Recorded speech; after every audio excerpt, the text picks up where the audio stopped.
안녕하십니까. 경제와 사회 문제를 쉽게 풀어드리는 미스터 큐 TV입니다. 주말 잘 쉬고 계신지요? 지난 금요일 날은 미국 시장이 아주 매끄럽게 상승으로 마감을 했습니다. 주변에 계신 분들 중에 지금 미국 시장에 투자하고 계신 분들 많은데요. 미국 시장 계속 상승할 건지 사도 되는지 아니면 언제쯤 팔아야 되는지 이런 것에 대해서 관심이 많으신 것 같습니다. 최근 들어서 미국 주식 그다음에 미국 ETF에 대해서 소개하시는 어떤 그런 그 분들은 굉장히 많으신 것 같아요. 그래서 저는 일단 그런 분들이 굉장히 좋은 어떤 그 정보를 주시고 있기 때문에 탑다운 방식의 어떤 그 미국 시장 전체에 대한 어떤 그 반전 시점이라든지 지금 상승 요인이라든지 이런 것들에 대해서 간단하게 좀 말씀을 좀 드려볼까 합니다.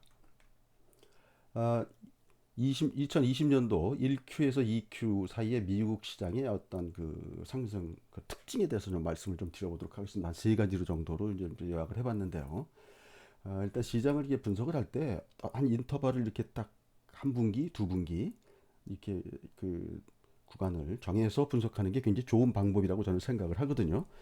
항상 똑같은 아이디어나 똑같은 분석 기법이 통하는 장은 아닙니다. 항상 장에는 그 장에 맞는 어떤 기법이라든지 분석 아이디어 등등이 있기 때문에 그에 맞는 것들을 찾아서 분석하는 게 좋다고 저는 이렇게 생각을 합니다. 세 가지 정도로 요약을 했는데요. 그 중에서 하나는 파생 만기 전후에서 시세가 항상 반전이 되더라. 이건 팩트입니다. 두 번째, 요 이제 좀 이따가 제가 그림으로 보여드릴 건데요. 시세 반전 시점에서 재료가 노출된다. 이것도 팩트고요.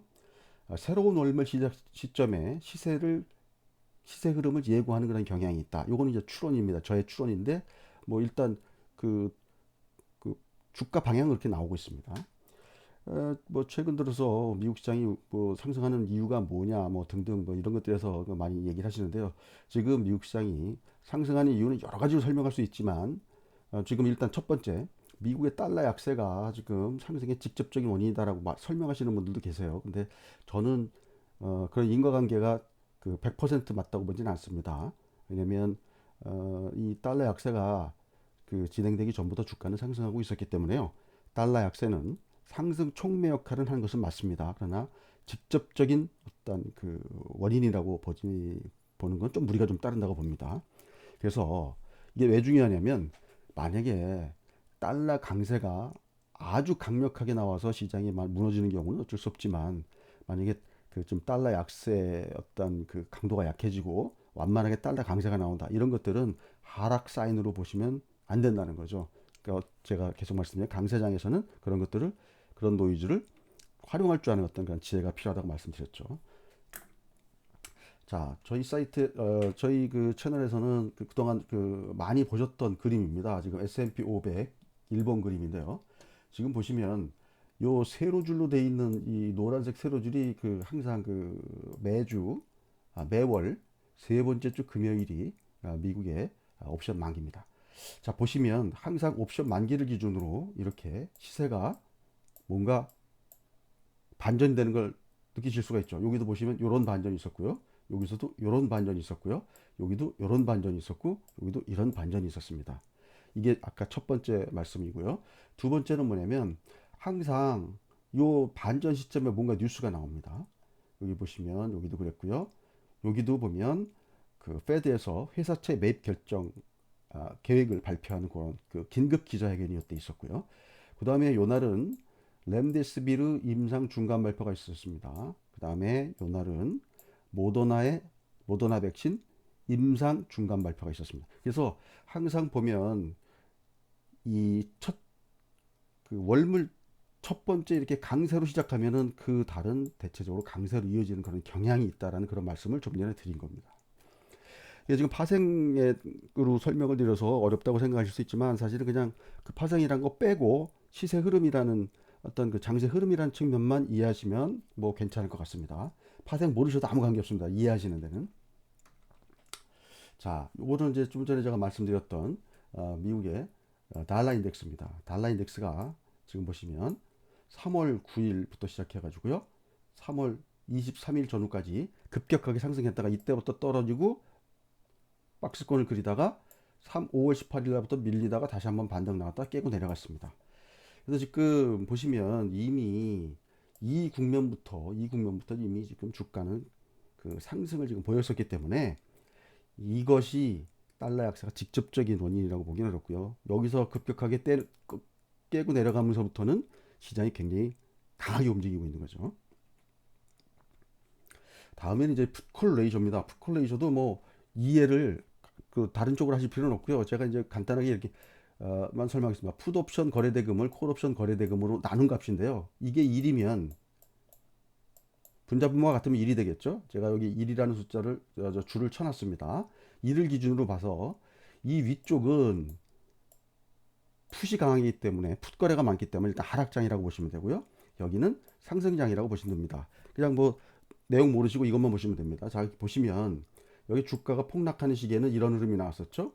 그 다음에 이렇게 이렇게 이렇게 지금 보시면 하락 눕고요. 지금 보시면 여기서부터 다시 상승장이 나오고 있는 그런 상황입니다. 그래서 뭐 너무 어렵게 보실 필요는 없고요. 그 다음에 우리가 이제 변동성 지수라고 하는 빅스인데요. 빅스도 뭐 이게 뭐 위험을 나타내는 지수라고 이렇게 말씀을 하거든요. 그래서 이때 고점을 찍고 쭉 지금 내려오고 있는 그런 상황이다. 미국 시장 그런 상황입니다. 요때가 언제냐면요. 자, 보시면 2월 24일이죠. 처음 미국 시장이 폭락을 시작하던 때, 그때 그를 아직 거기까지 내려오지는 못했습니다. 변동성 지수는 선물 가격하고 반대 방향으로 옵니다. 선물 가격이 올라가면 빅스는 내려가고요. 여기도 보시면 빅스가 계속 내려갔죠. 그다음 옵션 가격하고 같은 방향입니다. 그러니까 옵션의 프리미엄이 커진다는 얘기는 뭐냐면 옵션을 사람들이 많이 산다는 얘기는 그 뭐랄까 변동성이 커질 거에 대한 대비를 하는 거거든요. 이건 어떻게 보면 당연한 얘기겠죠. 그러면 또 이런 식으로 상승을 합니다. 그러니까 일단은 빅스라는 변동성 지수를 놓고 보면 요때 가격을 아직 깨지는 못하고 여기서 지금 그 뭐랄까 눈치를 보고 있는 그런 상황이라고 보시면 되겠습니다. 그 뭐 여러 가지 그 파생 관련된 그 지표들을 보면 미국 시장이 지금 아직까지 계속 강세를 보이고 있는 그런 상황입니다. 아직 뭐 특별히 지금 다시 반전을 보일 만한 좀 사인은 보여주지 않고 있습니다. 요거는 그냥 그 참고적으로 좀 전에 그 산식인데요. 여기 시카고 옵션 거래소 가면 빅스 거래식입니다. 계산식입니다. 이거 뭐 굳이 아실 필요는 없고요. 자, 그러면 미국 시장의 반전 시점을 언제로 볼 것이냐라는 문제입니다. 그래서 제가 두 가지 기준으로 말씀을 좀 드리겠습니다. 첫 번째, 파생 만기 기준으로 보면 매월 세 번째 주 금요일이 미국의 파생 만기이기 때문에 6월 달에는 19일이고요. 7월에는 17일, 8월에는 21일입니다. 제가 우리 그 영상에서 그동안 계속 말씀드렸지만 모든 것들이 지금 미국도 그렇고 우리나라도 그렇고 9월 달에 모든 게 다 이렇게 몰려 있습니다. 지금 9월 달 돼서 지금 또 그 독감이 또 유행하면서 또 2차 확산이 나올 수도 있다는 그런 얘기도 지금 있기 때문에 만약에 시장에 반전 시점이 온다고 하면 그 이전에 올 것 같은데 그게 6월 19일이냐, 7월 17일이냐, 8월 20일이냐, 일이냐 파생 만기를 기준으로 말씀드리면 이 세 개 중에 하나라고 그 말씀을 드릴 수 있습니다. 그런데 여기에 이제 또 하나 봐야 될 건 뭐냐면요. 지금 이제 버블 논란들이 이제 좀 있으면 나올 겁니다. 과연 지금 그 리오픈하면서요 경제 활동을 재개하면서 이 실물 쪽이죠 메인 스트리트 쪽 주식들 지금 굉장히 지금 강하게 지금 움직이고 있거든요. 그동안은 과연 그 월스트리트만큼 지금 과연 그 옵티미스틱하냐라는 어떤 그런 질문을 지금 뭐 예를 들어 CNBC 같은 데 보면 계속 질문을 던지고 있거든요. 자, 그래서 지금 드릴 수 있는 말씀은 뭐냐면요. 컨택트 주식들이 폭락 전 시세를 회복하거나 또는 상회, 예를 들면 항공이라든지 여행사, 어, 여행 리조트 이런 관련된 여가 관련된 주식들이 폭락 전 시세를 회복하거나 아니면 그 이상으로 올라섰다 그러면 요건 조금 좀 그 뭐랄까 논리적으로 좀 무리가 좀 많이 따르죠, 그죠? 그 다음에 이제 언택트 주식들은 그동안 이제 주가가 많이 상승했는데요. 과연 언택트 주식들조차도 보통 그 YOY 뭐 분석들을 하지만 우리가 지금은 굉장히 중요한 게 뭐냐면 QOQ 분석이 중요합니다. 그러니까 분기별 1분기 대비 2분기, 2분기 대비 3분기가 과연 지속적으로 성장하고 있느냐 이런 것들에 대한 확인이 필요한데 지금 언택트 주식들은 QOQ 상승을 이 앞으로 당연히 있을 거라고 생각하고 주가는 가파르게 그동안 상승을 했습니다. 근데 예를 들어 우리나라 기준으로 말씀을 드리면 1, 2, 3월 달은 성장하는 거를 보여줬죠. 실적으로. 그러면 4월, 5월, 6월 이 3개월 동안은 EQ인데요. 이 2분기의 실적은 우리나라 같은 경우는 45일 이내에 실적을 발표하기 때문에 8월 15일까지 발표를 합니다. 그럼 과연 7월 중순 이후부터 8월 중순까지 그 사이에 이 언택트 주식들이 실적을 발표했는데 만약에 주가 상승한 만큼 실적이 반영이 안 됐더라. 그러면 이건 조정을 받을 수 있는 어떤 그런 그 이유가 되죠. 그런 차원에서 말씀을 드리는 겁니다. 그래서 제가 이제 투자 의사결정을 내릴 때 전에도 한번 말씀드렸는데 나만의 어떤 그런 그 직관, 어떤 빨리 결정 내릴 수 있는 루틴, 휴리스틱 이런 게 있어야 된다고 말씀드리게 됐는데요. 저는 이제 크게 이렇게 봅니다. 항상 어떤 문제를 볼 때 이런 거죠. 어떤 사안을 보면 그게 좋은 거야? 좋니? 두 번째, 그 좋은 게 얼마나 좋은 거야? 나쁜 거면 얼마나 나쁜 거야? 그럼 세 번째, 그래서 어쩌라고? 투자 의사결정을 내리는 겁니다. 그래서 항상 이렇게 저기 의사결정을 내릴 때 바텀업 방식의 어떤 그 의사결정도 중요하지만 지금 시기는 굉장히 탑다운 방식의 의사결정이 굉장히 중요한 시기라고 좀 보여지고 있습니다. 자, 컨택트 주식 한번 보겠습니다. 지금 요거는 델타 항공입니다. 자, 보시면 지금 주가가 지금 여기 와 있죠? 예, 상당히 많이 회복이 됐지만 아직 이 폭락전 시세까지는 한참 남았습니다. 참고적으로 미국 그 차트들 보면 대체적으로 이 로그 스케일로 되어 있기 때문에요. 이게 지금 위로 올라갈수록 그 촘촘해집니다. 지금 보시면. 자, 그다음에 MGM 리조트입니다. MGM 리조트 같은 경우도 좀 리조트 주식들도 지금 상당히 많이 회복했습니다. 지금 여기가 이제 과거 이제 폭락하기 전 가격이죠. 자, 다음에는 이거는 지금 우리나라 회사들을 한번 좀 보여드리는 데이터를 한번 보여드리는데요. 제가 아까 말씀드렸죠. 1, 2, 3월 달들은 이미 실적 발표를 다 했고요. 4월, 5월, 6월은 지금 그 2분기 실적들 아직 그 발표를 안 했기 때문에 제가 지금 활용할 수 있는 뭐 여러 가지 데이터들이 있는데요. 그 데이터로 추정치로 한번 좀 설명을 좀 드려보도록 하겠습니다. 참고적으로 말씀드리면 이 추정치는 나름대로는 굉장히 신뢰도가 있는 추정치라고 말씀드릴 수 있습니다. 자, 제가 이 쿠팡과 마켓컬리와 오아시스입니다. 오아시스 마켓. 국내는 지오소프트가 그 지주회사죠. 자, 보시면 쿠팡 같은 경우도 1, 2, 3월 달까지는 쭉 증가하다가 4월, 5월 달은 이런 식으로 1월 달을 100으로 놓고 지금 비교한 겁니다. 추이를 보시면 됩니다. 추이. 옆으로 누웠죠. 자, 마켓컬리 같은 경우는 1, 2, 3월 달까지 폭발적으로 성장을 했다가 여기서부터 살짝 꺾였습니다. 뭐 최근 들어서는 글쎄요. 지금 5월 달그 끝에 가서는 그 뭐죠? 그 감염병 환자 발생 때문에 조금 줄어든 부분도 있을 거라고 생각을 하고요. 그다음에 오아시스 마켓 같은 경우도 얘는 3월 달, 4월 달까지는 좀 성장을 했다가 5월 달에 좀 눕는 그런 상황을 보입니다. 자, 이거 보시면서 컨택트, 언택트에 대한 감을 한번 좀 잡아보시라는 말씀을 좀 드리는 겁니다. 다음은 대표적인 컨택트 주식들이죠. 백화점들입니다. 1월 달을 100으로 놓고 봤을 때 2월, 3월, 4월, 5월입니다. 제가 신세계, 현대백화점, 롯데백화점입니다. 자, 보시면 대체적으로 이런 흐름을 보였죠. 현대백화점이 비교적 뭐랄까요, 하락폭이 좀 크지 않은데요. 지금 벌써 5월 달쯤 되니까 100일, 102, 103일이 거의 1월 달 거래 금액을 거의 회복하고 있죠. 자, 다음은 좀 막 섞어놨습니다. 자, 이마트는 어떤가 보시죠. 이마트는 이런 식으로 지금 아직 1월 달을 100으로 놓고 봤을 때 아직 3월 달에 89 찍고 86, 85 회복을 못한 상태이죠. 자, 스타벅스는 어떤가 한번 보시죠. 스타벅스는 2월 달, 3월 달, 4월 달 안 좋았지만 5월 달에는 105로 1월 달 수준을 이미 상회했습니다. 스타벅스 같은 경우는요. 그러니까 지금 그 컨택트 쪽에서도 상당히 많이 회복되고 있는 건 그 뭐랄까 사실입니다. 그다음에 지금 한샘 같은 거 보겠습니다. 한샘은 1월 달, 2월 달, 3월 달, 4월 달, 5월 달 지금 3월을 기점으로 해서 분기점으로 해서 이렇게 좀 그 소폭 소강 상태로 들어가는 그런 상황이고요. 제가 먼저 번에 자라도 한번 보여드렸는데요. 자라도요. 대표적인 보복 소비가 나올 수 있는 어떤 그 품목이라고 그랬죠. 3월 달, 4월 달까지는 놓았다가 이제 5월 달에 살짝 눕는 그런 상황입니다. 자, 다음에 우리가 이 넷플릭스는 국내 넷플릭스입니다. 국내 넷플릭스입니다. 1월 달, 2월 달에 줄었다가 3월 달에 폭발적으로 증가하죠. 4월 달에도 폭발적으로 증가합니다. 1월 달을 100으로 놓고 봤을 때 4월 달에 156이고요. 5월 달은 153입니다. 그러니까 살짝 눕죠. 자, 보시면 컨택트가 회복은 되고 있지만 이 폭락전 그 뭐랄까요?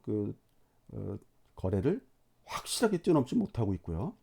또 한편으로 언택트도 1월달, 2월달, 3월달까지는 급격하게 그 폭발적으로 성장하는 모습을 보였지만 4월달, 5월달 들어서는 지금 그 소강 상태를 보이는 그런 상황으로 지금 가고 있습니다.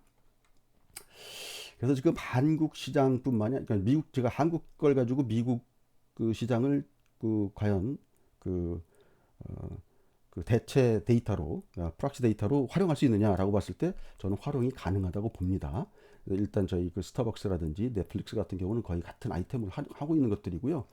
그 다음에 미국 같은 경우도 한국하고 미국이 약간 시차를 두고 확진자가 늘고 주는 것들이 거의 뭐 시차를 두고 거의 비슷하게 움직이기 때문에 미국에서도 한국이라는 시장을 일단 그 굉장히 주시하고 있을 거라고 저는 생각을 합니다.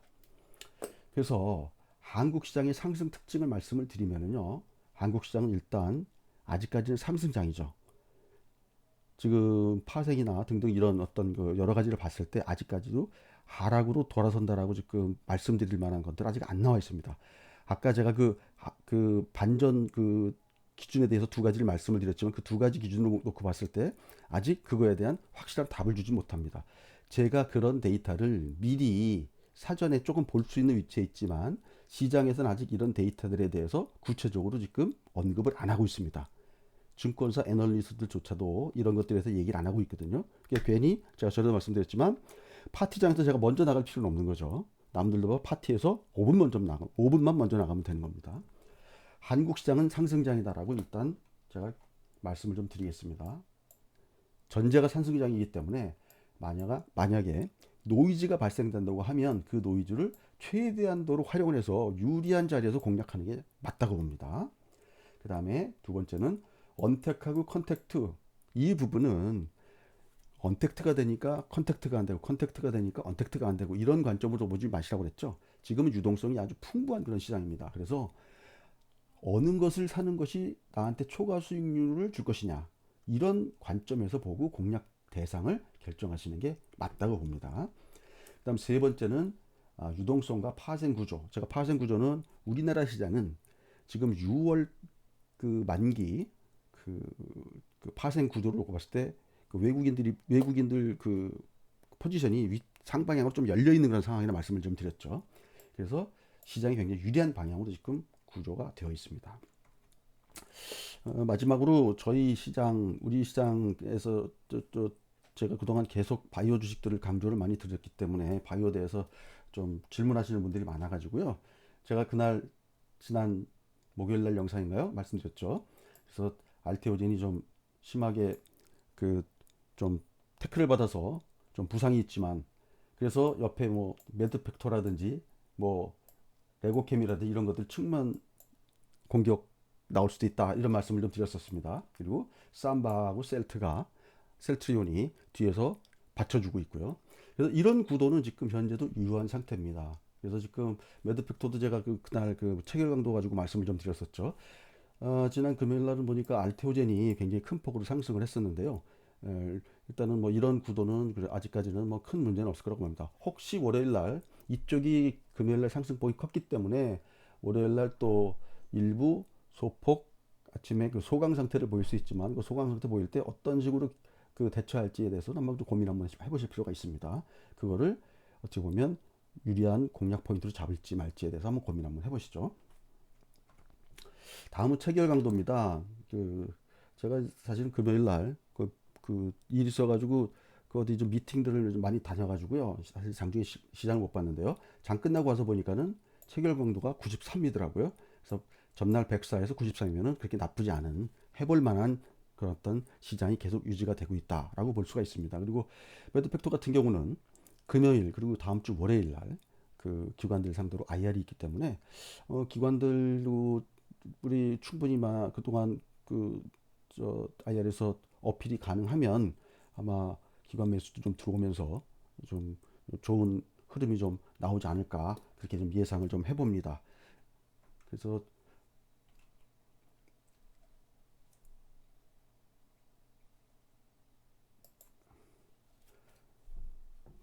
정리해서 말씀을 좀 드리면 미국 시장 일단 아직은 상승 추세 유효하다고 보고요. 한국 시장도 상승 추세 유효하다. 그 다음에 일단 그 상승의 반전 시점은 제가 아까 말씀드린 대로 버블이 이루어지고 있는 시기하고 그 다음에 파생 만기 6월 19일 1차적으로 보면 6월달에 6월 19일이 파생 만기이기 때문에 6월 19일을 기준으로 한번 일단 보고요. 그때 별 문제 없으면 또 7월달로 넘어가는 거죠. 그 사이에 만약에 언택 컨택 쪽에서 너무 버블이 심하다, 너무 급히 오른다 이러면은 생각보다 좀 시장이 빨리 반전이 올 수도 있겠죠.